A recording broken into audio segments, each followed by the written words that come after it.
Bonjour à tous et à toutes et bienvenue sur le Bon MJ. On se retrouve une fois, n'est pas coutume, pour une table ronde. Donc ici avec Tapis Virginia, qui s'appelle aussi parfois Point.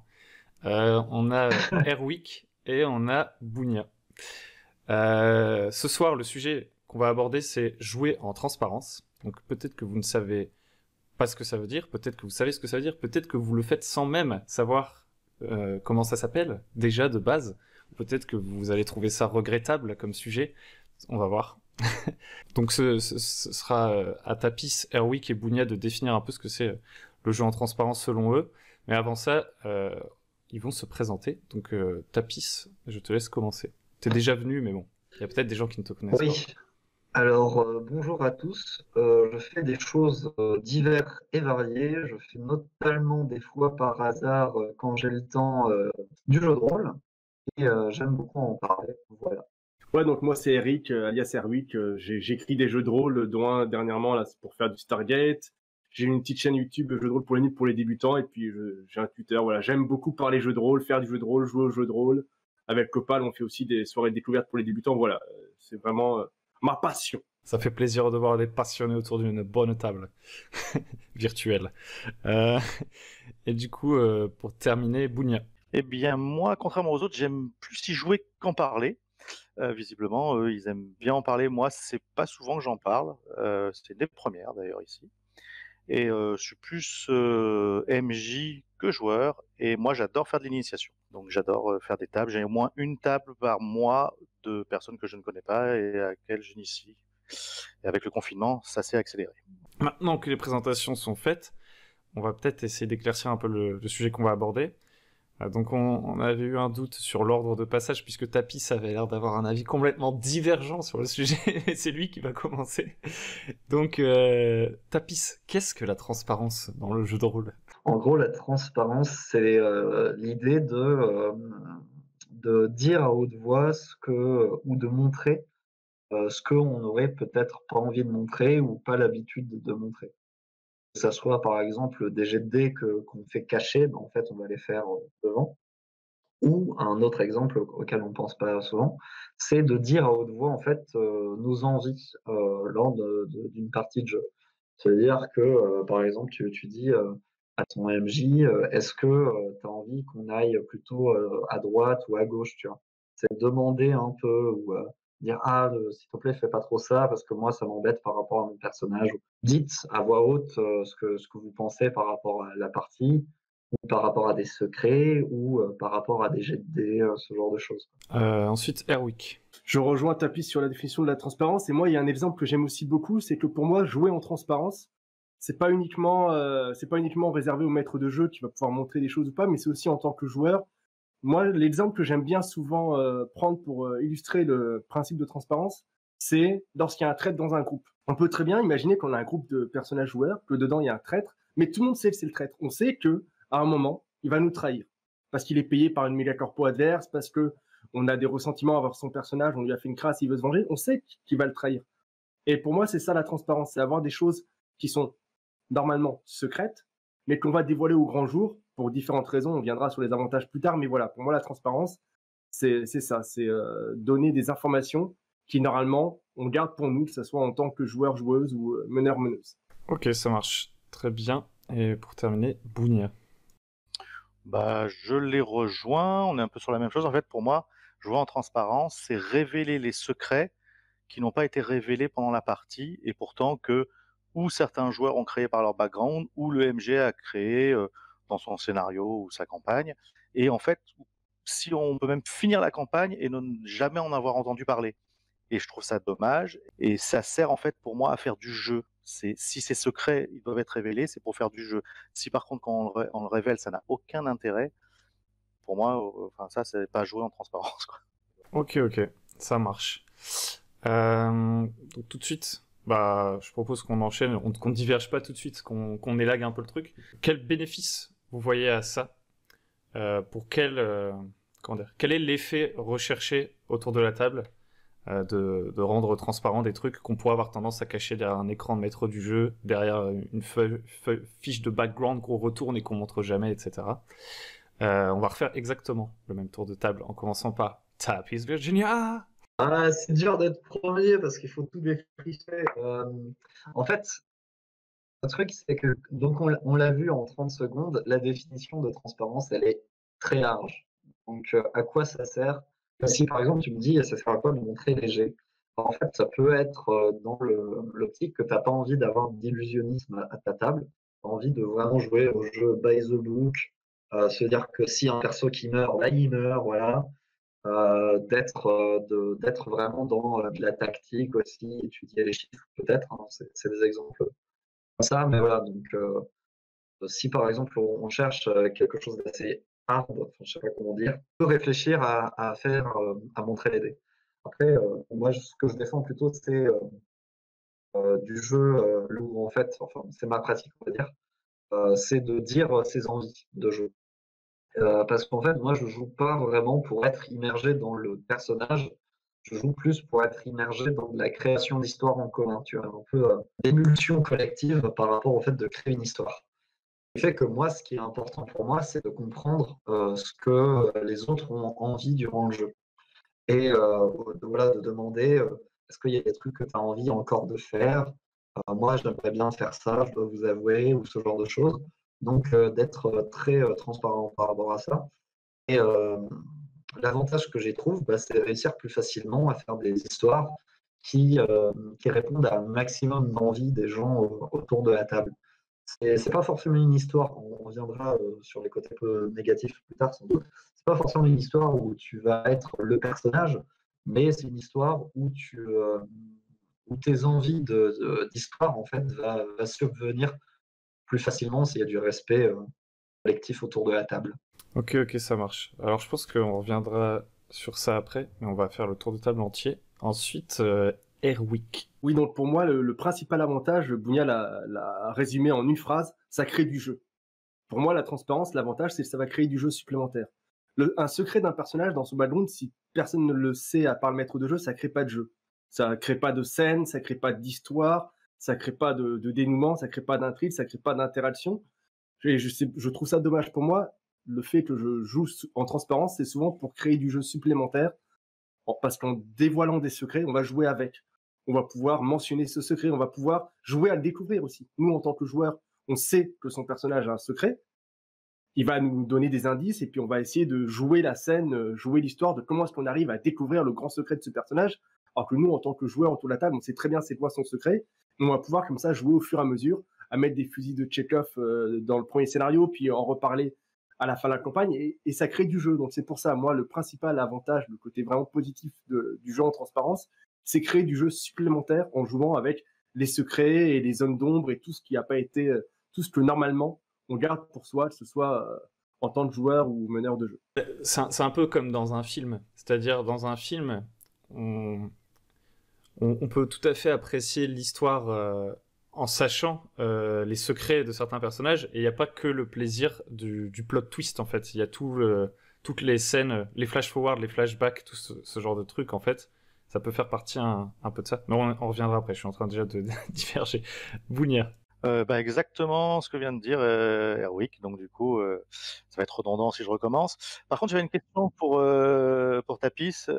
Et s'ils ont envie de secret, du coup, jeu en transparence, et en fait, ils ont justement tous envie à ta table de garder leurs petits secrets dans leur coin et de pas en parler. Du coup, enfin voilà, quelle est la limite? Bah, ça, j'ai envie de te dire, ce sera pour plus tard. Ce sera peut-être dans les points négatifs qu'on traitera. La Là, on transition parle est parfaite. Vas-y, on va faire les points négatifs. Non, mais moi, j'ai encore des choses à dire. J'ai encore des choses à dire dans les points positifs. Ah, excusez-moi, je suis chiant. Non, aussi, mais il y a aussi, il y a aussi ce côté de quand vous allez voir un film, vous connaissez déjà probablement un peu le synopsis, ou du moins le genre du film. Si vous arrivez voir un Jurassic Park, bon, vous savez que va y avoir des dinosaures sur une île, machin. Voilà, donc vous avez déjà quelques attentes par rapport à ça. Et en fait, limite, dans le film, vous l'attendez. Et quand il arrive, vous êtes content. Voilà, dans Alien, c'est marqué dans le titre, vous savez que ça va se passer. Mais vous savez pas quand. Donc, ça peut créer une attente et vous pouvez aussi vous préparer à accueillir la nouvelle, entre guillemets. Tu vois.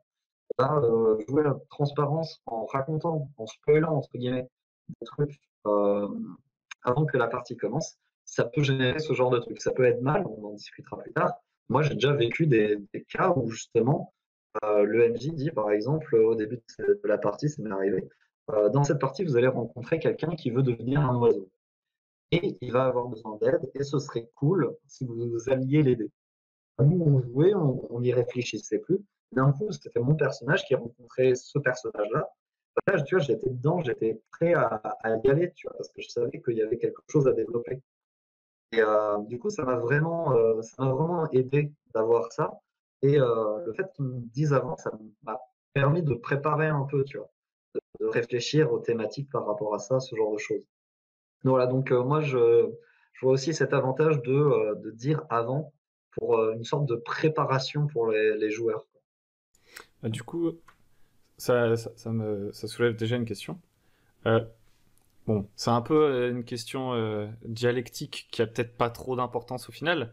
Mais c'est genre, qu'est-ce que c'est du coup exactement la différence quand tu parles de ça, au début du scénario, se mettre d'accord un peu sur ce à quoi on va jouer et spoiler quelques petits trucs, entre le contrat social réellement et la transparence. Tu vois ce que je veux dire? Enfin, à la différence, enfin, quand tu parlais tout à l'heure du fait en jeu, tu sais, par exemple, de communiquer tes envies, etc.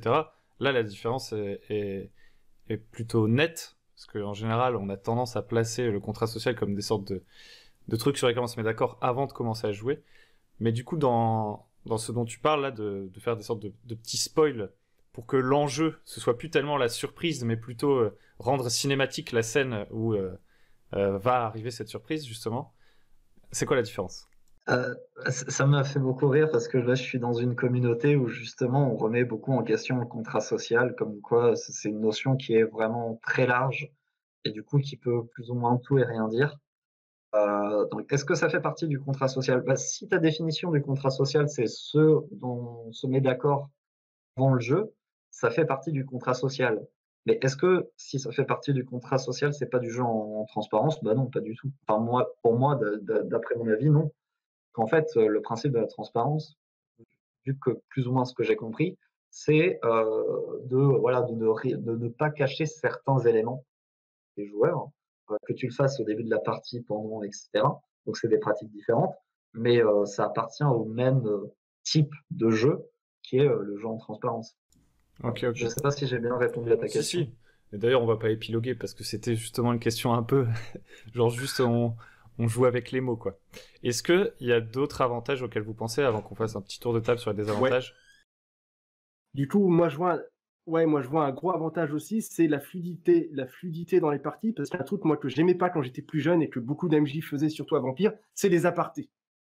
Ça, c'est un truc, je sais pas si vous avez fait aussi, mais tu prends un joueur, il y a que lui qui doit savoir, il y a que lui qui a le bon score en perception, il y a que lui qui sait que machin parce qu'il a un contact bidule, et tu le fais venir dans une pièce à côté où tu lui donnes un petit papier. Du coup, tout le monde est parano, tout le monde se dit pourquoi il a donné un petit papier. Il y a des MJ sadiques qui donnent des petits papiers où il n'y a rien écrit, juste pour faire croire à machin qu'en fait, bidule, c'est un truc, et on perd un de ces temps fous. Et puis pendant qu'il n'y a qu'une personne qui fait la partie, ça va, parce que lui, il s'amuse avec le maître de jeu. Puis nous, on est 4, 3 autour de la table, et puis on peut discuter, se raconter nos soirées, nos fêtes de la veille, machin, c'est cool. Autant quand il y en a deux qui partent, enfin, je trouve ça assez insupportable. Et autant en table virtuelle, ça marche mieux parce qu'il y a le chat, parce qu'il y a des solutions techniques qui font que les apartés marchent bien. Autant en table réelle, moi, les apartés, c'est quelque chose qui m'a toujours un peu emmerdé. Et quand on joue en transparence et que personne n'a de secret pour personne, et ben, t'as plus besoin de faire d'aparté. Ça supprime le problème, entre guillemets. On parle à haute voix, le MJ donne les informations, il dit oui, mais il n'y a que ton personnage qui le sait, puis les autres, on fait semblant. On est des rôlistes. C'est un peu notre passion de faire semblant d'être des elfes, de faire semblant d'être des super-héros. On peut aussi faire semblant de ne pas avoir l'info X ou l'info Y parce que c'est mieux dans la fiction. Ça me fait penser. Je vais sortir des anecdotes, je vais un peu parler. Alors, moi, déjà, en fonction des scénarios, des trucs que je fais, je suis plus ou moins transparent en fait. Et par exemple, à Cthulhu, je sais que je faisais des apartés, mais c'était pas des apartés pour faire des secrets. C'est par exemple, je veux qu'il y ait un cauchemar. Chacun va faire un cauchemar. En plus, c'est pas juste un. Toi, tu auras le droit à ton petit cauchemar et tu pourras le raconter aux autres. Genre, il y a une nuit, je crois que c'est dans le scénario, les arbres millénaires, je sais plus quoi, de la V5, un truc du genre, où ils font des cauchemars au fur et à mesure qu'ils avancent dans la forêt. Et du coup, bah, je faisais sortir tout le monde. Le mec restait tout seul. Il se mettait comme ça, genre je dors. Et puis tu viens lui chuchoter son cauchemar. Et puis ensuite tu dis suivant. Et tu t'enchaînes les cauchemars. Et à la fin, même si ça peut faire perdre du temps, j'aimais bien quand même cet effet parce qu'ils se racontaient leurs cauchemars. Mais effectivement, ça fait perdre du temps et il faut que ce soit vraiment voulu pour créer un effet spécifique. Pour les secrets, etc., à l'inverse, j'ai une anecdote. Quand j'étais petit, je jouais à Warhammer V2, donc c'était il y a quand même longtemps, et il y avait un supplément. On jouait les Skaven. Et genre, les Skaven, ils font que s'entretuer. Genre, limite, c'était une invitation au PVP, un peu celui-là. Je jouais avec mes cousins, et voilà, on était jeunes et tout. C'était un carnage. Et en fait, à chaque fois, il y en avait un, il disait ah, j'ai envie de conspirer. Donc je disais viens, on va dans une autre pièce. On conspirait, on revenait, et l'autre, en voyant que l'autre il avait conspiré, il fait attends, moi aussi je vais aller conspirer. Et en fait, pendant, pendant quasiment toute la partie, c'était que des trucs dans une autre pièce, jusqu'à ce qu'à un moment il y ait une sorte de dénouement où c'est juste ils se tapent, et il y en a un qui meurt, et puis voilà. Et c'est vrai que là c'était assez compliqué. Je sais pas Mais si ça vous a fait rire quand même. Ouais, enfin, moyen, parce qu'on était jeunes quand même. Donc, et il y avait des différences d'âge. Donc, il y a des trucs qui faisaient pas rire tout le monde. Mais bref, c'était une autre époque, quoi. Mais Vous étiez jeune, mais vous faisiez déjà des contre-soirées dans la cuisine, quoi. c'est ça. Ce que dit Erwick, je suis d'accord pour les apartés, mais ça marche aussi pour autre chose, de gagner du temps. Moi, ça m'arrive souvent que, notamment pour les plans ou pour certaines choses, que les joueurs se posent la question est-ce que ça va marcher, est-ce qu'on peut, etc. Et moi, tu vois, je suis là en mode on perd du temps et tout. Oui, oui, vous pouvez. Et par exemple, tu vois, le mec, tu vois, il est dans un couloir. Non, c'est sûr, il y a un piège. Non, alors attends, je teste toutes les dalles, je teste toutes les fissures de murs, de trucs, voilà. Bah, je lui ai dit, tu vois, je le regarde dans les yeux, il n'y a pas de piège, avance.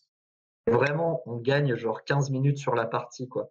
Mais c'est que des trucs comme ça où en mode ah non, mais on n'est pas assez fort pour l'attaquer et tout, il va nous défoncer. Moi, j'ai lu dans Cassius Belli qu'il était niveau 10, tu vois, au moins. Voilà. Et moi, je suis là en mode non, allez-y, voilà, c'est prévu pour, quoi. Là, d'une certaine manière, je casse un peu l'immersion, le truc, je l'admets, mais entre guillemets, je gagne du temps, quoi, pour faire autre chose. C'est encore un peu différent. Et je pense qu'on pourra revenir là-dessus. Bah, peut-être même que Bounia, il a envie de rebondir là-dessus. Bah ouais, là j'ai envie de rebondir là-dessus parce que tout à l'heure tu disais jouer avec selon ses envies, mais si l'envie du joueur qui joue le voleur, il a envie de tester toutes ses compétences, de faire toutes les demi-dalles, etc. C'est peut-être son plaisir, son kiff. Donc est-ce que là du coup tu prends pas ton envie par-dessus? Est-ce que ou dans ces cas-là vous êtes mis d'accord au début pour dire bah, on a envie de quoi? Et ça on n'en a pas envie et on va continuer, on va passer ça et on va passer sur autre chose. Tu vois, c'est compliqué les histoires d'envie. Là, on en parle, parce que sinon, peut-être qu'on n'en parlerait pas, tu vois. Mais du coup, le fait qu'il y ait une confrontation et qu'on soit transparent l'un vis-à-vis de l'autre, on sait plus facilement ce que veulent chacun et on se met d'accord. Par rapport à une partie où on se mettrait pas d'accord et du coup, ça pourrait générer peut-être des problèmes. Là, tu vois, genre, par exemple, on dit, ah, il n'y a pas de piège, et l'autre me dirait, ah, moi, j'aurais bien aimé, tu vois, passer du temps, donc la prochaine fois, s'il te plaît, me dis pas ça ou ce genre de truc. Bah, là, tu vois, entre guillemets, on a un peu fait avancer la construction en commun, quoi, ce que je veux dire. C'est-à-dire qu'on arrive à s'adapter chacun à l'autre. Voilà. Et des fois, il y a des envies qui sont pas réconciliables. Voilà, des fois, bon, faut peut-être faire des compromis. Moi, je suis d'accord avec toi, mais du coup, c'est adapté, c'est pas appliqué. Voilà, quoi. C'est pas l'anarchie. Moi, Pas je... forcément. Ouais, Moi... pardon. J'ai juste du coup, c'était pas pour revenir sur jouer en transparence. Du coup, jouer en transparence, du coup, est-ce que c'est toujours ton envie ou c'est autre chose? Ou est-ce que l'envie, c'est ce qu'on a posé au départ? Enfin, tu vois ce que je veux dire? C'est vraiment là-dessus, moi. Qu'est-ce que pratiquement dans une partie, qu'est-ce que ça va changer si tu dis cette partie, je veux la jouer en transparence, ou tu joues toujours en transparence dans ces cas-là? Bon, t'estimes que tu joues toujours en transparence, la question se pose pas. Mais si tu dis cette partie, je veux la jouer en transparence et celle-là, je ne la joue pas en transparence, qu'est-ce qui change? Il fallait que j'appuie sur le bouton pour parler. En fait, moi, honnêtement, je dis pas au début d'une partie, je veux jouer en transparence, tu vois. Mais la plupart du temps, je dis voilà, donc c'est un jeu, il va falloir parler des envies de chacun, d'essayer de construire une histoire en commun, ce genre de truc. Moi, je joue plus souvent à ce genre de jeu parce que c'est ce qui m'attire. Des jeux assez émergents, on va dire. Et du coup, voilà, donc c'est plutôt ma pratique de enfin, le jeu qui encourage le fait d'être transparent par rapport, aux secrets, par rapport aux envies, ce genre de choses. Après, moi, ça m'arrive par réflexe parce que c'est ma méthode, enfin, c'est ma façon de jouer, d'être honnête sur, par exemple, je dis: «Non, là, ça fait, 30 minutes qu'on parle de ça. Ça commence un peu à me faire chier, on peut passer à la suite», tu vois? Parce que c'est pas important. Ça m'arrive assez régulièrement, enfin, assez régulièrement, c'est à remettre, en contexte, évidemment. Voilà, donc si c'est ta question, ça m'est jamais arrivé de dire: «Ouais, on va être transparent», d'utiliser le mot transparence. Après, j'ai utilisé des concepts qui s'en rapprochent, tu vois? Quand tu as un MJ à moi qui me dit: «Dans ce scénario-là, il va y avoir un mec qui, aura besoin de votre aide et ce serait cool que vous y alliez». Bah, pour moi, c'est du jeu en transparence, mais il l'a pas nommé, moi, j'ai dans ma tête, je me suis pas dit: «OK, c'est du jeu en transparence», tu vois? C'est juste que, en fait, pourquoi on met un mot, pourquoi on en parle? C'est juste que pour des gens qui, n'utiliseraient pas ça, bah, ça peut peut-être les intéresser. En fait, je pense que d'ailleurs, ça pourrait être une question, en fait, plutôt que de passer tout de suite au truc, au contre-coup de la transparence, entre guillemets. Je pense qu'il y a des manières de jouer qui, naturellement, invitent à la transparence. En fait, le terme transparence, il vient plus pour expliquer quelque chose qui se faisait déjà avant qu'on en pose un mot dessus. Euh, et d'ailleurs, le jeu en émergence, justement, je suis assez d'accord avec toi. Quand je joue à des trucs émergents, bah, c'est beaucoup plus transparent. C'est-à-dire, qu'est-ce que vous voulez faire la prochaine fois? Ah, vous voulez faire ça? Ok, je vais faire un truc. Peut-être que je vais mettre un petit twist pour qu'il y ait une surprise en plus. Mais globalement, c'est eux qui construisent la suite de la campagne. Euh, les jets de dés, c'est devant eux. Tout pareil, naturellement. Surtout sur Virtual Tabletop. Je me suis pas dit, tiens, je vais jouer en transparence. Les GD se font devant tout le monde, sauf si tu mets une macro en plus ou j'en sais rien, et moi ça me saoule. Donc voilà, et puis c'est sympa parce qu'en plus ils voient les dégâts qu'ils peuvent prendre potentiellement la première fois qu'ils se font attaquer, ils se disent ah oui, tu vois, si jamais la description n'avait pas été suffisante, on sait jamais, ça arrive, hein. Ils se disent ah oui d'accord, ça peut quand même faire très très mal, et donc ils changent leur stratégie, etc. Mais c'est pas forcément ultra conscientisé et réfléchi à l'avance. Euh, J'aimerais bien qu'on se pose la question, si ça vous va, de quel jeu favorise la transparence du coup et potentiellement quel jeu la favorise un petit peu moins. Alors quand je dis jeu, c'est jeu stricto sensu, c'est pas vraiment style de jeu. Si par exemple il y a un jeu auquel vous jouez, vous vous dites vraiment ça, si on montre pas les GD et tout, ça peut pas marcher. Et en commençant par Bounia, et Bounia, si tu le permets, je vais tout de suite orienter la question parce que par exemple, un truc où il y a moins de transparence, c'est par exemple dans Alien. Dans Alien, effectivement, je sais à peu près ce que va être le scénario dans les scénarios cinématiques, j'entends. Mais en fait, on distribue des rôles secrets aux joueurs. Ça fait un peu partie de la mécanique avec les actes. Et à chaque acte, je vais avoir une nouvelle mission un peu secrète. Est-ce que vous pensez qu'il y a une véritable plus-value à garder ça secret? Ou est-ce que vous pensez que c'est assez cool, que ça donne un petit côté loup-garou, j'en sais rien? Qu'est-ce que t'en penses, toi, Bounia? Parce que je sais que t'as pas mal joué à Alien. Alors, dans Alien, cette partie-là fait partie intégrante du jeu. Les petits secrets de chacun font partie du jeu. Mais si on suit bien les systèmes, c'est vraiment un petit secret. Et puis sur les cinématiques, on joue vraiment des rôles comme dans les films. Donc chacun, il y a les rôles du traître, le rôle de celui qui va se sacrifier, etc. Bah, que tous les, on sait bien que ça va tomber sur quelqu'un, etc. On ne sait pas qui c'est. Bah, ça, c'est rigolo, on va le chercher à le trouver. Moi, ça pour moi, ça tient pas de, on va jouer en transparence, hein. Vraiment, la transparence, c'est si par contre on va jouer à Alien sur une campagne et que tu as ton petit secret et puis que, bah, comme il va pas sortir dans la partie là parce qu'on n'est pas dans un OS, ça va être long. Si tu te le gardes tout seul, eh ben, on va peut-être faire toute la campagne sans jamais l'aborder. Là, je trouve ça triste. Et là, justement, l'intérêt, c'est de le dire. Et c'est justement peut-être là la différence. Là, vraiment, pour Alien, c'est caricatural, hein. En OS, c'est bien de le garder, son petit secret. Et en campagne, bah, c'est bête de le garder parce que peut-être qu'on va peut-être passer à côté pendant la campagne, quoi. Donc, deux façons de voir. Mm.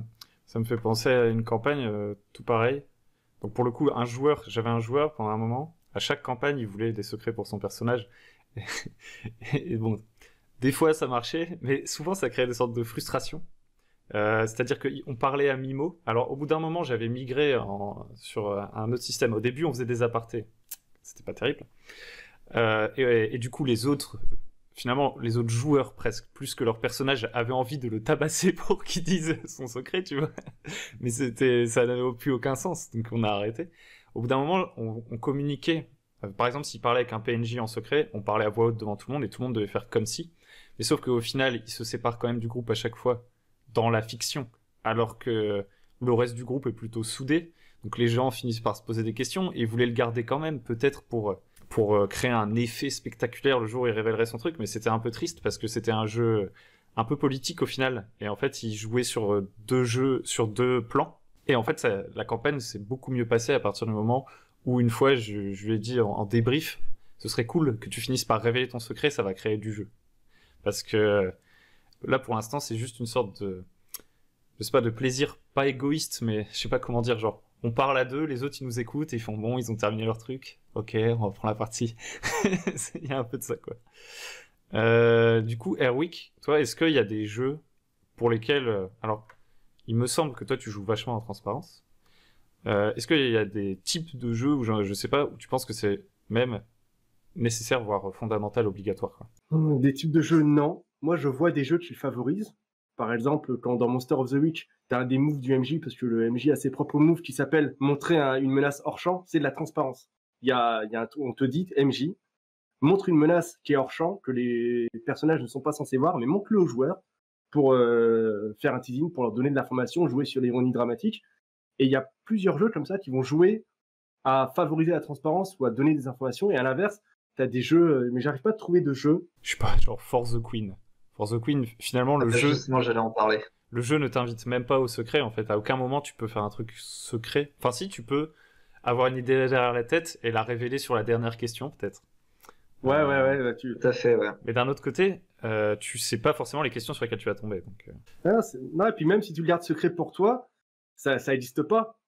C'est pas comme dans un autre jeu où t'as une fiche de perso, un background, où t'as un MJ, où ton secret il existe, mais il est pas utilisé. Là, à For the Queen, si à aucun moment dans la discussion, tu parles ou tu donnes au moins des indices sur ton secret, c'est comme s'il n'existait pas. Tu peux aussi jouer en solo et puis avoir tes secrets tout seul. Mais pour moi, c'est un jeu où tes secrets, si tu les fais pas intervenir au détour d'une question ou en posant des questions aux autres, tu laisses entrevoir que peut-être il y a un secret. Il y a pas de secret.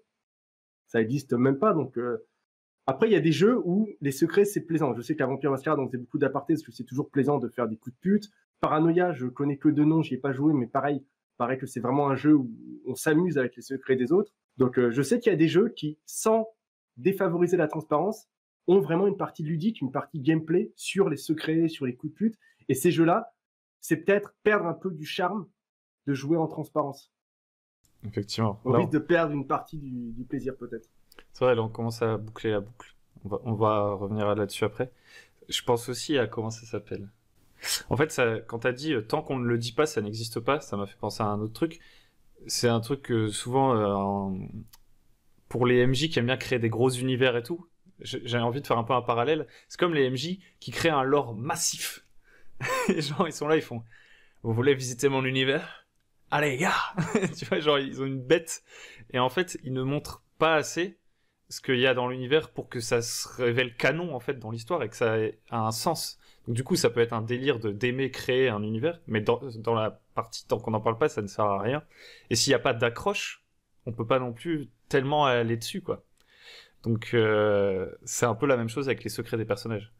Je voyais un petit qui lève la main avant la classe. Oui, merci. Non, mais alors je vais vendre ma soupe, sortez les violons.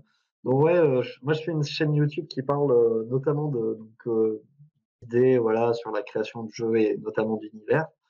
Et alors moi je vois un avantage sur l'aspect univers très construit, c'est l'interconnexion des idées, c'est le fait que tu as vraiment l'impression de quelque chose de cohérent et de solide. Et il y a certains joueurs qui le ressentent et qui cherchent ça. C'est le côté, en fait, ce village a une connexion avec les autres et tout pour telle raison. En fait, tu peux toujours gratter. Mais le truc, c'est que enfin, moi, j'aime beaucoup ce que tu dis, Hugo, là-dessus, c'est que en fait, ce qui n'apparaît pas dans la partie, c'est probablement que ça sert à rien, quoi, en fait, dans l'idée. Et notamment le background mort, que ça soit donc comme Boudin a dit pour les personnages, tu crées des backgrounds de ouf, machin, mais en fait, à part te faire plaisir à toi, tu feras plaisir à personne et ton personnage ne sera pas intéressant pour autant. Si ça marche aussi avec la création d'univers, Si tu crées des événements qui n'ont rien à voir avec le schmilblick, qui se sont passés avec des personnes qu'on ne connaît pas il y a 5000 ans, vous imaginez, on fait un jeu sur, par exemple, la Deuxième Guerre mondiale, et que tu ouvres le livre d'univers. La première ligne, c'est il y a 5000 ans, Babylone, et après ils te font une page sur Babylone, tandis que tu vas jouer la Première Guerre mondiale. Quoi. Voilà. Des fois, sur certains jeux, tu as l'impression que c'est la même. Bon, on s'éloigne peut-être un peu du sujet jeu. Effectivement. Désolé. Je pense qu'une des utilités que ça peut avoir pour fermer ce sujet, parce que j'ai quand même envie de dire mon petit truc, c'est que des fois, c'est pour ta propre cohérence. C'est-à-dire, toi, te dire, ah, mon univers, il est cohérent pour moi, mais c'est pas tellement un plaisir intrinsèquement lié au jeu de rôle, quoi. Je pense que c'est juste la création d'univers, quel que soit le type d'œuvre que tu essayes de donner derrière. Tu vois, tu peux te faire tes petites notes, te dire, ouais, ça, c'est parce que ça, mais ça a pas trop de rapport avec l'histoire, mais voilà, moi, ça peut être juste structurant, tu vois, il y a t'as des gens qui, je pense, qui peuvent être mal à l'aise avec le fait de ne pas savoir quelque chose sur leur univers. Mais ça peut être un piège. Que voilà, c'était mon my two cents. Alors, moi, je suis pas créateur d'univers. Là, dont tu me parles, moi, l'intérêt d'avoir des univers très riches dont tu ne vas pas utiliser certaines parties, enfin la plus grande partie, c'est qu'en fait, ça donne des munitions pour le maître de jeu, je trouve. C'est-à-dire que si tes joueurs vont dans un endroit où bah, t'as pas prévu, bah, l'avantage c'est que cet univers il va pouvoir te donner une réponse ou un début de réponse et tu vas pouvoir rebondir dessus. Là, moi, je suis pas créateur, hein, donc je suis admiratif des gens qui font des tomes et des tomes de description d'univers. Et j'avoue que j'adore ce genre de choses parce que justement, je peux m'en nourrir pour faire la partie. Vu que moi je suis en bac à sable, j'aime bien utiliser des univers très très riches pour, ben moi j'apprends le cadre et les joueurs peuvent s'ébattre dedans. Mais si j'avais pas tout ça, toute cette matière, il faudrait que je le crée et je suis pas super bon créateur. Donc j'aime bien avoir ça. Mais pour le coup, ça reste quand même de l'univers vivant. C'est-à-dire que tu n'avais peut-être pas prévu qu'ils aillent là, mais ça reste quand même quelque chose à laquelle ils peuvent accéder. C'est. Oui, mais il y a 90% de ce qui a été créé où les joueurs n'iront jamais. Même sur une campagne de X années, bah, voilà, on s'en fout. Ouais. Mais ça, c'est quand tu le crées pas. C'est quand pour le coup, c'est des univers riches, mais que tu n'as pas forcément créé pour ta partie. Moi, je suis mon créateur, donc voilà. C'est encore, tu vois, c'est une pratique différente où vraiment Tapis, lui, par contre, il crée l'univers, donc il crée que ce qui est utile finalement. Non, t'as pas ce que j'ai compris. Ouais, alors moi je fais un peu les deux. Alors je crée, oui. Alors l'objectif c'est d'écrire. Moi mon objectif c'est d'écrire le minimum pour le maximum de jeux. Voilà, c'est ma façon de faire. Et donc ça c'est une de mes pratiques. La deuxième pratique c'est d'improviser. Ouais, juste un truc rapide. Je viens de penser à un jeu où c'est compliqué de jouer en transparence. Je sais pas pourquoi je l'ai pas cité avant, mais dans Siona avec Sanja et Conan contre les ninjas qui sont les co-maîtres de jeu n'ont pas le droit de communiquer entre eux. Il y a 4 MJ, un joueur, et chaque MJ va pouvoir faire des scènes, va pouvoir choisir des objectifs, des machins, créer des trucs.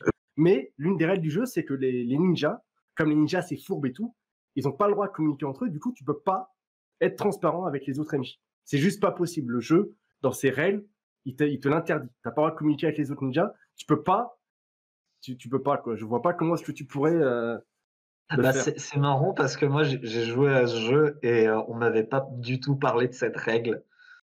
Il faudra que j'essaye, j'ai pas essayé encore. À l'occasion. Bah, on en fera un juste après. Non, je rigole. Du coup, maintenant, à quel moment vous trouvez que finalement faire des petites cachotteries, ça peut être bénéfique? On va faire un tour. Tiens, on va commencer par Airwick. Jeu où il y a de la compétition. Il y a des jeux, Bimbo par exemple, pareil, je connais que de nom, puis je dois avoir le PDF, mais j'ai jamais eu l'occasion de le faire jouer. Il y a des jeux où il y a de la compétition, où à la fin de la partie, bah, il y a un joueur qui gagne. Tout le monde est John aussi, pareil, on joue toutes les voix dans la tête de John, ça j'y avais joué il y a longtemps. Et à la fin, il y a une des voix de John qui gagne parce qu'elle a réussi à aller au bout. Et du coup, là, c'est pareil. Vu qu'il y a une partie un peu compétition dans le jeu, on peut pas jouer en transparence parce que sinon, ça va fausser la compétition et on pourra plus gagner. Enfin, si on donne nos stratégies ou nos indices aux autres alors qu'on est dans un contexte compétitif, bah ils vont gagner, puis nous on va perdre et on n'aura plus ce côté-là un peu amusant des jeux compétitifs. Donc je pense que pour tout ce qui est compétitif, ça va être compliqué de jouer en transparence et d'avoir le même plaisir de jeu. Moi, alors pour le coup, Paranoia, j'y ai joué et j'y ai souvent joué depuis la première édition. C'est effectivement un jeu à secret puisque chacun on chacun en a un pouvoir mutant et chacun en appartient à une organisation secrète. Et donc, si les autres le savent, ils vous dénoncent et vous mourrez. Bon, c'est pas grave, vous avez plein de clones. Mais tout le monde sait qu'on a des secrets, tout le monde sait qu'on a un pouvoir mutant. Il n'y a pas un joueur qui n'a pas un pouvoir mutant, il n'y a pas un joueur qui n'appartient pas à une organisation secrète. Donc finalement, on sait que tout le monde sait qu'il y a quelque chose. Après, il faut le trouver dans le jeu. Mais là, c'est le fait de savoir les secrets, de savoir que tout le monde a un secret, qui fait que ça crée du jeu. Donc, on retombe sur jouer en transparence finalement. On sait qu'il y a des secrets et on va chercher à les dérouler. La seule chose à paranoïa qui pourrait être de l'ordre de pas jouer en transparence, c'est que souvent à la fin il y a un débriefing et pour que ça soit sympa, c'est vrai le débriefing, j'ai fait toutes les façons de le faire. Hein. La façon la plus sympa de le faire, et là c'est plus du tout en transparence, c'est chacun dans son coin remplit sa petite fiche de débriefing et après on la lit tous ensemble pour que ça soit intéressant. Et là effectivement c'est chacun dans son coin fait son truc et le but justement c'est de faire le meilleur débriefing possible pour soi et le plus mauvais pour les autres. Et donc là, oui, mais encore une fois, on sait que ce débriefing il va servir à ça. Donc, est-ce que c'est pas joué en transparence justement? On sait très bien pourquoi il est fait. Il n'y a pas de moment où on va pas cacher que ce moment-là, c'est fait pour cracher sur les autres et dire qu'on est le meilleur. Hein. Donc, Je suis assez d'accord que à partir du moment où on sait que les autres ont un secret, d'ailleurs, je dirais que ce que tu as décrit dans Paranoia, c'est peut-être pas un jeu compétitif, mais il y a un petit côté compétitif. Enfin, le but c'est de monter en grade et il y en a un seul qui va monter en grade. Ok. Et du coup, à partir de ce moment-là, c'est vrai que c'est moins gênant parce que ça crée vraiment du jeu autour.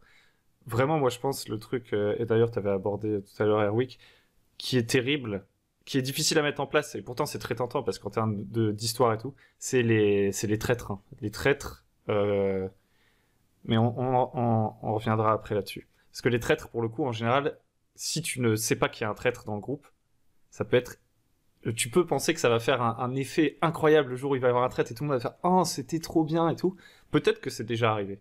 Mais franchement, il y a quand même beaucoup de chance pour que tout le monde fasse ah oui, donc depuis le début en fait le MJ et le traître ils jouaient un peu aux dépens de nous. Le pire c'est quand t'as les énormes twists du genre en mode depuis le début vous pensiez faire ceci, mais en fait c'était une manipulation et je suis trop fort et ça t'es là en mode ah oui donc en fait super on était sur Wow. on a réussi à créer l'histoire que le maître de jeu voulait qu'on fasse.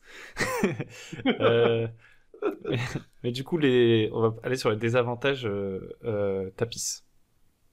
Ouais, alors les désavantages, je traiterai ça plus tard, mais ce que tu dis, c'est voilà, c'est la fin de la campagne. C'était trop bien, et là, maintenant, vos personnages se réveillent. Tout cela n'était qu'un rêve.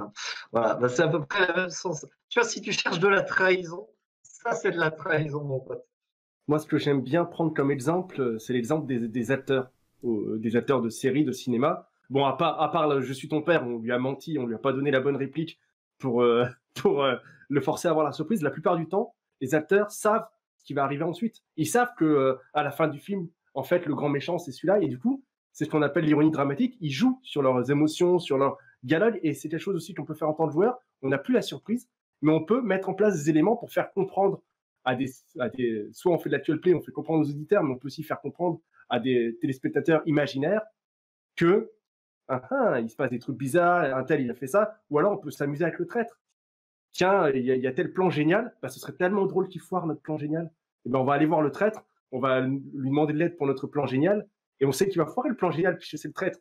Et tout le monde va s'amuser et on va passer du bon temps parce que notre plan génial qu'on avait mis super longtemps à préparer, le traître il va le faire foirer au dernier moment et tout le monde va rigoler. Le traître va être content de sa connerie, nous on va être content d'avoir un plan qui foire parce que ça va nous faire de la baston ou ça va nous faire du bordel et voilà. Je suis assez d'accord parce qu'en fait, là où je voulais en venir aussi, c'est que je pense que si on perd la surprise de quelques trucs très spécifiques, genre par exemple cette révélation du secret, etc., on peut gagner en surprise au contraire. C'est-à-dire que si je ne sais pas qu'il va y avoir une trahison, je vais peut-être qu'en tant que joueur, je vais être un peu sur le cul et finalement ça va créer un effet un peu mou. Alors peut-être qu'on va d'un seul coup sortir de la partie et faire ah il nous a bien eu, etc. Sortir finalement de la fiction à ce moment-là. Alors que le fait de savoir qu'il va y avoir ça, ça peut nous permettre de rester dans la fiction. Et justement, comme on a le temps de se préparer à cette révélation, on peut préparer une réaction qui va être surprenante. Tout à fait d'accord avec toi. C'est un peu ce qu'on disait tout à l'heure, c'est le fait que en fait tu as le temps de préparer justement, voilà. Et en fait, tout dépend l'optique de jeu de la table. Si t'es avec une table qui est très tactique, en fait, leur spoiler ça, ça va leur faciliter la vie, quoi. Donc ils vont dire, on divulgue pas trop, etc. Si, comme avec l'exemple d'Airwick, tu es en Play Toulouse, tu t'en fiches de perdre, parce qu'en fait, ce que tu veux, c'est créer des scènes mémorables et marrantes. Voilà, là, tu balances ton plan, voilà. Si tu es dans une optique de création d'histoire, de dramaturgie, tu vois, en mode auteur, bah voilà, tu vas peut-être faire en sorte que la trahison soit d'autant plus sanglante que tu étais hyper pote avec le personnage, que tu lui as dit des trucs voilà, importants pour toi, que vous aviez écrit une relation, tu vois. Du coup, tu as préparé cette relation parce que tu as eu envie de pousser le curseur jusqu'au bout de ce que tu pouvais. Si tu es peut-être un peu vraiment dans l'immersion dans ton personnage, bah, peut-être que du coup, ouais, il y a cette ironie dramatique, comme dit Erwick, et peut-être du coup que c'est pas la chose la plus adaptée. En tout cas, c'est mon avis. Si tu cherches vraiment à être immergé dans le personnage, connaître le futur, bah, tu auras toujours cet aspect-là, en fait, qui va te sortir un peu, quoi. Ouais, ça me fait penser à quand j'avais fait une vidéo sur une bataille épique de fin de campagne, où la scène était d'autant plus cool. Alors, ça va pas plaire à Bounia, je pense. Ça doit pas être comme ça qu'il joue Bounia. Parce que moi, dans ma campagne, déjà, ça avait commencé en héros et dragon. Ça s'est transformé en Savage World. Enfin bref, ça faisait un peu n'importe quoi en termes de système. Et la bataille finale, on a dit que c'était nos systèmes. Et en fait, je pense que c'est de la transparence d'une certaine manière. C'est que je leur ai dit, franchement, moi, mon objectif, c'est pas du tout qu'on sache si vous allez gagner ou perdre cette bataille. Pour le coup, contrairement au combat précédent, vous allez gagner à un prix, on va voir. Vous avez peu de chances de mourir, lâchez-vous, jouez des scènes épiques, ne soyez pas sur la retenue parce que potentiellement vous pourriez mourir, etc. Et ça a permis de faire cette super bataille, alors que potentiellement, plus tôt dans la campagne, je leur aurais pas dit ça parce qu'on n'en était pas encore arrivé à de tels enjeux. Et du coup, en fonction de l'enjeu, je trouve, quand ça commence à devenir très important, j'aime bien que ce soit plus transparent pour qu'on arrive à faire une scène mémorable, quoi. Est-ce que il y a des trucs que vous voulez encore aborder? Les inconvénients du jeu en transparence, peut-être. Bah, le manque de surprise, parfois, pour certaines personnes qui aiment bien justement dévoiler des secrets. Et là, c'est là la limite de jouer en transparence, c'est qu'il y en a certaines personnes qui sont là pour résoudre des secrets, pour résoudre des énigmes, pour découvrir l'histoire. Et si on leur dit déjà un peu la fin de l'histoire, bah, il y en a des fois des gens, ça peut décevoir. Moi, je sais que j'en ai qui adorent qu'il y ait quelque chose de caché, voire même qui adorent qu'il y ait un traître dans l'équipe et de savoir qui est le traître. Et c'est ça qui leur plaît. Donc c'est vrai qu'alors là, on retombe sur les envies de chacun. Et si on se met pas d'accord au début, bah, ça crée des déceptions souvent. Et si effectivement, moi, je commence à dire le secret d'un tel sans lui avoir dit que j'allais dire le secret d'un tel, effectivement, voilà. Mais encore une fois, c'est à quoi on veut jouer autour de la table, et comment on veut jouer. Mais l'inconvénient principal pour moi, c'est le manque de surprise qui peut parfois disparaître. Donc les inconvénients, bah, il y a le manque de surprise qui est l'inconvénient le plus évident, on va dire. Mais un autre inconvénient aussi, c'est que ça raccourcit un peu le temps de jeu, en fait. On parlait tout à l'heure de gagner du temps, mais l'autre tranchant de la lame, c'est qu'à force de gagner du temps parce qu'on fait pas on gagne trop de temps, en fait. Ça fait des parties qui parfois sont un peu plus courtes, un peu plus, le fait par exemple de faire un gros infodump et donner déjà toutes les informations aux joueurs, et ben ils vont peut-être prendre moins de temps de les chercher, de les découvrir. Le fait d'être transparent toujours, surtout en tant que meneur de jeu, parfois ça va trop vite. Et moi je sais qu'on m'a déjà fait des retours où mes parties allaient trop vite, et je pense que le fait d'être transparent, ça contribue aussi à cette rapidité dans la fiction. Ok. Tapis. Moi, je rajouterais aussi que ça peut nuire à l'immersion dans le personnage, en fait.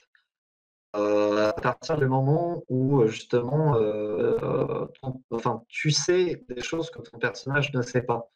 Du coup, que tu dois faire semblant d'être surpris ou de chercher, ou voilà. Alors moi, personnellement, c'est pas quelque chose que je recherche, mais c'est quelque chose qu'on m'a souvent dit, c'est que voilà, il y a des choses qu'il ne vaut mieux pas savoir, voilà, pour les découvrir sur place. Ok. Ça fait de la perte de spontanéité en fait. Quand le joueur il sait, il est moins spontané, il doit faire plus attention à ce qu'il dit. Et c'est vrai que ouais, on retombe Alors, là-dessus. bon, on a fait un gros tour du sujet. Il y a quelques trucs où je pense qu'on peut un peu essayer de développer. Peut-être même que vous aurez des idées après. Moi, il y a déjà un premier truc. Je pense qu'on n'a pas parlé d'un truc et ça m'est revenu alors qu'on discutait. C'est la transparence sur les conséquences des actions. C'est-à-dire de déterminer avant qu'on jette les dés, qu'est-ce qui va se passer si j'échoue, qu'est-ce qui va se passer si je réussis. C'est pas forcément toujours pertinent parce que typiquement, enfin, je pense que c'est surtout pertinent pour les jets de dés, pour le coup. Mais typiquement, si, je sais pas, le joueur veut ouvrir la porte, je suis pas forcément obligé de lui dire ce qui va se passer s'il ouvre la porte et qu'il y a un monstre derrière et tout. Mais par contre, pour les jets de dés, je pense que c'est assez essentiel. C'est de se dire, si je rate mon jet pour sauter au-dessus d'un ravin, est-ce que je meurs? Est-ce que je prends des dégâts? Est-ce que ça me laisse une deuxième chance derrière? Par exemple, je vais me rattraper, que je vais pouvoir me tracter, ce genre de choses. Parce que des fois, effectivement, quand on ne dit pas, le MJ ne dit pas ce qu'il pense comme conséquence à l'avance, le joueur il se dit ouais, je vais sauter au-dessus du ravin, ça va être badass. Et il stall et il meurt et il fait ah, d'accord. Qu'est-ce que vous pensez de ça? C'est un problème d'explication de règles pour moi. Et bah ouais, je sais, je vois la tête de certains. Pour moi, alors ça c'est ma façon de jouer, c'est pas la façon. Pour moi, pour pouvoir jouer dans un univers, et on utilise un système. Si on comprend pas le système, ben on peut pas jouer dans l'univers. Ou alors on fait du pifomètre. Ou alors c'est quelqu'un qui ne fait attention qu'au hasard et qui pense que sa destinée va le mener vers le bon endroit. Mais si on comprend pas un système d'un jeu, ben on peut pas évaluer ce qu'on personnage va pouvoir faire ou pas faire. Et ça, c'est du travail du MJ au départ dans les premières parties, et après laisser la bride aux joueurs une fois qu'ils ont compris comment fonctionnait l'univers. Mais s'ils comprennent pas comment fonctionne l'univers, comment est-ce qu'ils peuvent réfléchir à leurs actions? C'est ça. Là, moi, c'est ma façon. Je sais qu'il y en a, c'est pas du tout ça, mais moi, c'est ma façon. Il faut que les joueurs comprennent l'univers, comment fonctionne l'univers, donc comment fonctionne le système. À ce moment-là, ils peuvent évaluer les chances de réussite ou pas à une action. Ok. Donc typiquement, pour l'exemple du ravin, bon, alors des fois, le problème, entre guillemets, il peut pas venir de la non-clarté des conséquences. Parfois, c'est une description qui était peut-être pas assez claire au départ. Par exemple, le ravin, on a dit, c'est un ravin, mais sans dire c'est un ravin qui te mène dans les limbes, Cerbère t'attend au fond. Euh, mais du coup, si pour toi c'est une question de système, c'est typiquement quand quelqu'un va sauter au-dessus d'un ravin, à ce moment-là, j'imagine tu vas expliquer voilà comment fonctionnent les dégâts de chute, j'en sais rien. Et à chaque fois que la personne va sauter au-dessus d'un ravin, tu peux lui dire, si elle te demande la profondeur du truc, tu sais à peu près à l'avance lui dire ce qu'elle va prendre comme dégâts, etc. quoi. Moi, oui, c'est comme ça que je fonctionne, mais après, je sais que beaucoup de gens ne font pas comme ça. Après, moi, les premières parties, alors si on fait une campagne, si c'est sur un OS, ça va être autre chose, mais après, je fais beaucoup d'initiations, hein, donc bon. Sur les premières parties, les 2-3 premières sessions, on va expliquer les règles. C'est-à-dire quand on va faire une action, on va pas être dans la narration fluide, on va expliquer, voilà, dans ce système-là, si tu fais ça, voilà ce qui se passe, etc. Et puis au fur et à mesure, moi je vais abandonner mes explications, et une fois que les joueurs maîtrisent le système par eux-mêmes, j'ai plus rien à dire. À ce moment-là, ça devient très fluide, ils connaissent le système, et ben ils font ce qu'ils ont à faire, ce qu'ils veulent faire, et qu'ils comprennent ce qui va se passer normalement s'ils échouent ou s'ils ratent, et aussi leur chance de réussir ou de rater. Et puis là, ça se passe beaucoup plus rapidement parce qu'ils ont même plus besoin de. Il me dit, je veux sauter, ok, bah, il fait ce qu'il y a à faire, et puis il me dit les conséquences, hein, lui-même. Il n'y a pas besoin de. J'ai plus rien à expliquer à ce moment-là. Ok, ok. Airwick, est-ce que ça t'évoque quelque chose, tout ça? Ouais. Après, pour moi, ça c'est quelque chose qui est propre à la pratique de chacun. Moi, j'aime bien effectivement bien préciser. Attention, souvent quand les joueurs ou les joueuses font des trucs que je trouve moi en tant que meneur idiots, bah je saute de l'autre côté. Le truc, attends, il fait 200 mètres. T'as 40% en saut escalade. T'es sûr de faire ça? T'es vraiment sûr de faire ça? Et après, quand il le fait et qu'il se rate et qu'il meurt, bah j'ai été transparent. J'ai dit que des risques, mais ça, pour moi, c'est pas vraiment jouer en transparence. Normalement, le personnage, il sait à peu près quelles sont faites. N'importe qui peut évaluer ses chances de réussir ou d'échouer à quelque chose. Si jamais je fais un combat de judo contre Teddy Riner, je connais mes chances de réussite. Elles sont nulles, hein. Elles sont même pas de 1%, 2%, elles sont nulles. Et pourtant, j'ai fait du judo quand j'étais petit. Elles sont peut-être de 0,0001%, mais tout ça pour dire que pour moi, c'est pas jouer en transparence. La plupart des actions telles qu'elles sont régies dans la majorité des jeux de rôle, on a le système qui entre en jeu, qui va expliquer comment ça fonctionne, et ensuite on résout par le système pour savoir si on réussit, on échoue, les conséquences, ou parfois, comme dans les PBTA ou dans des jeux plus alternatifs, on va dire qui c'est qui raconte les conséquences. Peut-être que ça va être le meneur qui raconte parce que tu as fait un bon jet, peut-être que ça va être le joueur qui raconte, ainsi de suite. Et du coup, pour moi, on est dans une pratique, dans une façon de jouer. Il y en a qui te disent aucune conséquence. Si jamais après ton personnage il prend cher, bah, t'avais qu'à réfléchir à ce que tu avais avant. T'en avais d'autres qui décrivent. J'aime bien l'exemple du ravin parce que des fois, la description aussi qu'on fait en tant que meneur de jeu, ou comme meneur, quand on est tous meneurs, est pas claire. Par exemple, la ravin, tous les ravins ne tuent pas. Moi, j'ai fait pas mal de randonnées en montagne. Des fois, je suis tombé dans des petits trous, des machins. Je me suis fait mal, je me suis fait une entorse. Je suis pas mort. À l'inverse, t'as des ravins, t'es écrasé. Ton corps, il ressemble plus à rien. Et on retrouvera jamais ton corps. Et du coup, c'est ce que tu disais avec les limbes, mais je pense que c'est aussi la responsabilité de la personne qui décrit d'avoir les informations assez claires pour pouvoir juger des conséquences. Et pour moi, on s'éloigne du sujet de ce soir où c'est pas être transparent ou pas être transparent. C'est que il y a une description dans la fiction des actions, des conséquences, mais c'est autre chose. On est parti sur le débat, la différence entre un ravin, une ravine, une ornière. Du coup, Tapis, je vois que tu t'excites tout seul, donc vas-y. Ouais, je m'excite parce que je suis pas d'accord. Vraiment, je suis pas d'accord. On va s'engueuler. Non, pour moi, c'est de la transparence.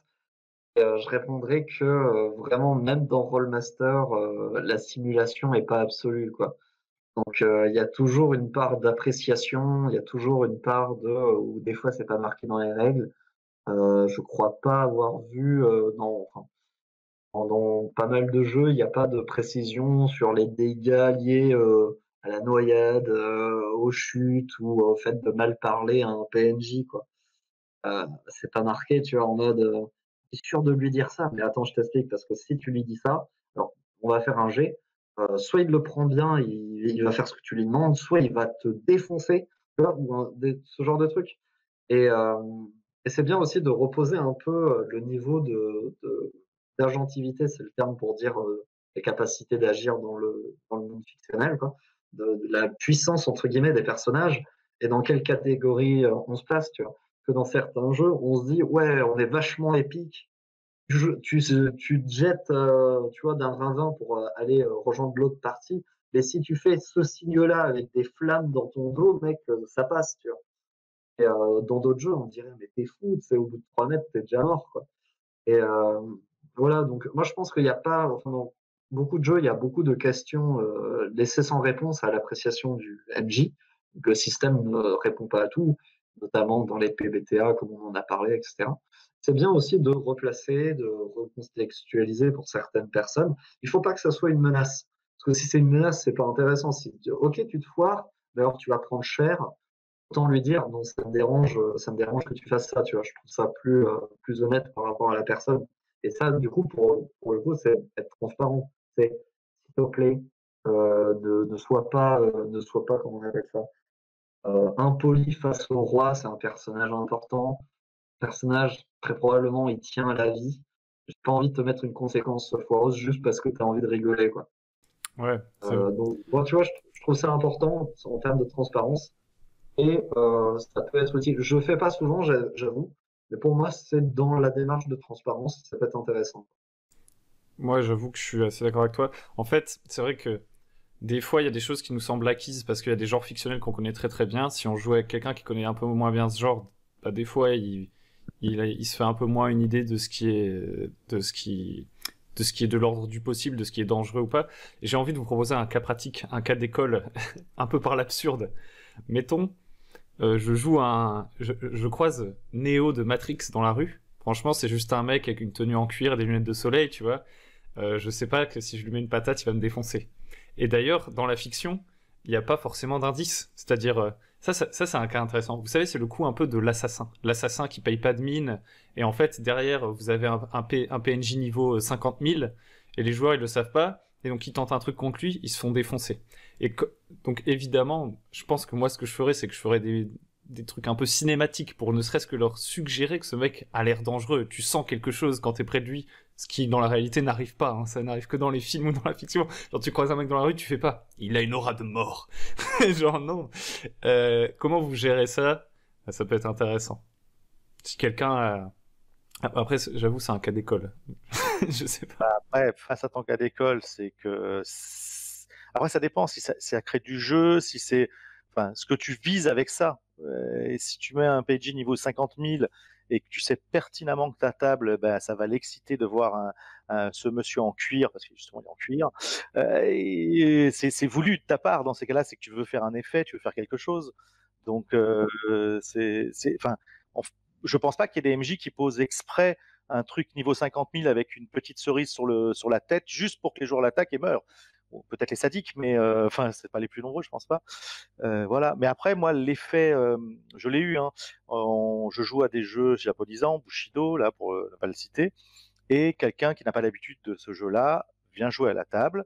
C'était mon petit frère. Tout le monde sait comment se tenir à la table, enfin, dans la salle du daimyo local, sauf lui. Et donc, quand le daimyo propose la mission aux joueurs, tous les autres joueurs font bien sûr Monseigneur, etc., lèche le sol poliment. Et lui, qui n'a pas l'habitude de ce genre de jeu, dit mais pourquoi je ferais ça, moi, tu me payes combien? Et bah, du coup, ça a créé du jeu, c'était fun. Et voilà, donc après, est-ce qu'on est obligé de dire à ce moment-là, non, stop, ton personnage jamais ne dira ça? C'était un nouveau personnage, bah, c'est un Ronin qui vient, qui connaît pas les bonnes manières, pourquoi pas? Enfin, ça dépend tellement de la situation, du cadre, de ce qui va se passer. Après, je comprends tout à fait ce que raconte Tapis, d'aller dans le sens de que tout le monde aille dans le même sens de l'histoire. Et encore une fois, alors t'appelles pas ça le contrat social, je sais pas comment on peut appeler ça, mais c'est le fait de s'être mis d'accord sur qu'est-ce qu'on va faire, dans quel sens on va. Et effectivement, s'il y a un joueur qui décide d'aller dans le sens opposé du reste de la table, ben là, c'est plus jouer en transparence, c'est juste qu'un joueur qui a pas envie de jouer avec les autres et qui a envie de se faire sa partie à lui. Ça n'a pas un rapport avec le sujet, je pense. Non, moi j'ai juste des exemples de la différence entre transparence et pas transparence. Une bête scène où justement il y avait un traître. Enfin, une bête, c'est un scénario où il y avait un traître où en fait, bon, on s'en fout de ce qui s'est passé, mais bref, ce traître ouvrait une porte qui permettait à des monstres d'aller bouffer le reste de l'équipe. Et le truc, c'est que ce personnage était séparé du groupe, donc ce qu'il a fait, le groupe ne le savait pas. Et c'est à l'époque où justement on jouait pas trop en transparence. Et donc c'était convenu entre nous, donc son personnage s'éclipse, et puis il va faire ce qu'il a à faire, il ouvre la porte, le reste du groupe meurt. Et en fait, ça crée de la frustration finalement, parce qu'ils comprennent pas. Et en fait, on a refait la fin du scénario, mais en jouant en plus la scène où il y a le personnage qui va ouvrir la porte. Et là, ils ont compris ce qui s'était passé, et c'était bien plus intéressant. Et d'ailleurs, on a refait la scène entièrement. Hein. On a rejoué le truc entièrement. Ils savaient très bien comment ça allait finir. Ça avait fini exactement de la même façon, mais ils ont compris. Et en fait, le jouer en transparence, pour moi, ça crée cette compréhension aussi, et ça enlève de la frustration. Donc, c'est finalement, dans les qualités, il y a aussi ça. Ça crée de la compréhension, et ça, c'est intéressant. Tu dis une époque où on jouait pas en transparence, donc pour toi, c'est un truc d'époque? Ben en fait, moi, franchement, ce truc de jouer en transparence, d'arrêter de faire des secrets, d'arrêter de faire des apartés, etc., c'est venu avec le temps, avec le temps. Bon, parce que je joue beaucoup avec le même groupe, etc. Et qu'en vieillissant, on a du mal à bouger de nos chaises, on préfère manger des cacahuètes. Et du coup, ben, c'est vrai que toutes les apartés, on les a enlevés, et on a vu que ben, ça enlevait pas de jeu. Ben après, est-ce que c'est parce que on se pratique tout le temps et qu'on sait comment on joue, ou est-ce que bah justement ça n'enlève rien, ça rajoute quelque chose, etc. Et finalement, j'en suis arrivé, bah, c'est des façons de jouer différentes, et c'est pas les mêmes plaisirs de jeu. Mais c'est vrai que bon, avec le temps, on trouve tout ce qui est aparté, secret, tout est dit sur la table, et ça crée d'autres jeux. Ouais, je pense que c'est une assez belle conclusion. Est-ce que vous avez quelque chose à ajouter, Erwick et Très rapidement, juste préciser que pour moi, c'est pas une histoire d'époque, mais les pratiques de jeux de rôle, quelles qu'elles soient, évoluent avec le temps. Je joue pas en 2021 comme je jouais en 2002 quand j'ai commencé. C'est pas que j'ai progressé ou que je me suis amélioré, c'est que j'ai changé. J'ai vieilli, puis j'ai découvert un nouveau jeu. Bref, notre pratique du jeu de rôle, elle évolue constamment, ou presque. Et je comprends qu'à une époque, on pouvait jouer en transparence, et que maintenant on ne joue plus en transparence, parce que on s'est rendu compte qu'on aimait mieux jouer en transparence, et du coup on a changé. Mais je pense pas que ça soit lié à une époque. On peut très bien jouer pas en transparence, tout cacher, et avoir des plot twists de malades et tout en 2021, tout comme on aurait, j'imagine qu'il y a des gens qui jouaient en transparence dans les années 2000, même au tout début du jeu de rôle. J'imagine que même la boîte rouge et compagnie, il y avait des gens qui disaient pas d'écran, rien à foutre, je vous montre toutes les pièces du donjon et les monstres que vous allez affronter. Je suis sûr que ça se faisait. Il y a Mathieu B qui des fois je confirme, déterre des histoires qui discutent et machin, et effectivement il y a des pratiques qu'aujourd'hui on dit ouais c'est une nouvelle époque, c'est nouveau machin, mais en fait il y a rien de nouveau sous le soleil. Il y a une époque Où le mec il sortait le livre et il faisait les gars, vous savez, quand je jette les dés, c'est juste pour faire du bruit derrière le paravent, je suis transparent avec vous. Ok. Tapis, peut-être, une dernière chose. Ouais, bah oui, bah, je vais reprendre ce qu'ont dit mes camarades, c'est que c'est une façon de jouer, c'est un outil. À vous de vouloir l'utiliser ou pas. On ne dit pas que c'est bien ou que c'est mieux ou pas, c'est juste une couleur de plus sur votre panel qui vous permettra peut-être de faire des choses un peu plus précises si vous le souhaitez, quoi. Donc maintenant, on va passer par la coutume. C'est important, la coutume. Est-ce que vous avez un petit, un petit conseil, un petit encouragement, quelque chose à dire aux auditeurs, ça peut s'adresser à n'importe quel type d'auditeur et parler d'un sujet complètement différent de la table ronde, tant que c'est à peu près connecté au jeu de rôle de préférence. Euh, donc voilà, Tapis. Laisse-moi un peu de temps. Je t'ai mis dos au mur. Erwick. Essayez Ouais. plein de trucs. Essayez Non, vraiment ok. plein de trucs. Que ce soit le jeu en transparence, que ce soit les jeux solo, les jeux tous MJ, les jeux sans MJ, les jeux classiques. Essayez. La pratique, on l'affine avec le temps. Et moi, si j'ai un conseil à donner, c'est essayer tout et n'importe quoi. Il y a des trucs que vous n'allez pas aimer. Hein. Peut-être que le jeu en transparence, vous allez voir la table ronde, vous allez vous dire, vous essayez, puis finalement, vous allez vous faire chier. Vous n'allez pas avoir de surprise, tout le monde va s'emmerder. Mais au moins, vous aurez essayé. Donc voilà, moi, mon petit conseil du soir, c'est essayer un peu de sortir de votre zone de confort, essayer des nouveaux trucs. Peut-être ça sera délicieux, ça sera génial, peut-être ça sera dégueulasse. Mais au moins, vous aurez essayé et vous affinerez ainsi votre pratique. Ouais, complètement pas rester trop assis sur ses principes, ouais. Parce que d'ailleurs, même si moi je sais que a priori, par exemple, le jeu de rôle en solo, je m'étais dit, je sais pas trop, parce qu'en fait, je partais trop de l'idée du jeu de rôle tel que je le fais autour d'une table, où une des plus grandes parts du plaisir que je tire, c'est l'aspect social. Donc je me disais, mais je comprends pas l'intérêt vraiment, etc. Et puis t'essayes, au début c'est un peu aride, tu fais ah oui d'accord, est-ce qu'il y a des gens qui me regardent? Tu vois, limite tu te sens un peu honteux sur le moment, t'es un peu là, tu fais mais qu'est-ce que je suis en train de faire? Et puis finalement tu découvres des trucs, et puis tu peux apprendre bizarrement de ça, des trucs qui vont te servir après à ta table, etc. Les trucs se nourrissent entre eux, quoi. Tapis, est-ce que tu as une idée? Ou alors Ok. Bounia? Ouais, moi j'ai trouvé un truc, j'ai réfléchi. Voici une vachement bonne idée. C'est venez sur le Discord de la commu là du bon MJ, parce qu'on rencontre des gens, on discute, voilà, on découvre des trucs. Et comme ça, si jamais on est dessus et que vous voulez parler de transparence, bah voilà, on sera là, toujours frais et disponible, enfin plus ou moins. Voilà, Je donc vois que n'hésitez pas. t'as reçu mon virement PayPal. Euh, Je rigole. tu me sous-payes d'ailleurs. Oui, venez. Et puis comme ça, j'aurais pas à le dire après. Si vous voulez participer à des tables rondes comme celle-là, en fait, c'est pas très très compliqué. C'est un peu le premier arrivé, premier servi, par contre. Il faut proposer des sujets et sauter sur les occasions. On essaie de pas faire passer trop souvent les mêmes gens pour que tout le monde ait l'occasion de venir. Tapis, ça va, Sauf Tapis. Tapis, c'était il y a longtemps quand même. Allez. Bounia, du coup. Eh bien moi, petit conseil, venez sur les serveurs du bon MJ et si vous voulez essayer des parties, j'adore faire de l'initiation. Donc vous pouvez me demander, je fais à l'initiation ce que vous voulez comme univers. Après, j'utilise des systèmes assez simples, quoi, soit du Freelix, soit du Chroniques oubliées.